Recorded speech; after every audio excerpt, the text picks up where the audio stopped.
আগামীকাল নিউজিল্যান্ড আমাদের সাথে ফাত্তাই পাবে না। নিউজিল্যান্ডকে হারানোর পাশাপাশি সেঞ্চুরি করব আমি। দর্শক, নিউজিল্যান্ডের বিপক্ষে শেষ ওয়ানডে ম্যাচে মাঠে নামার আগেই সংবাদ সম্মেলনে এসে বোমা ফাটিয়ে একই বললেন বাংলাদেশের ওপেনার তানজিদ হাসান তামিম। জানুন বিস্তারিত।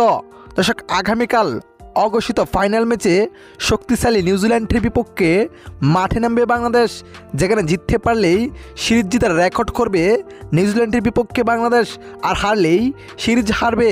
এমন সমীকরণে আগামীকাল মাঠে নামবে বাংলাদেশ দল।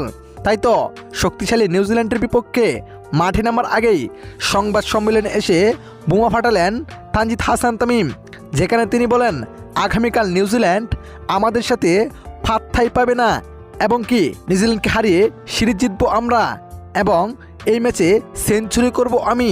তো দর্শক, আপনার কাছে কি মনে হয় আগামীকালকের ম্যাচ জিততে পারবে বাংলাদেশ?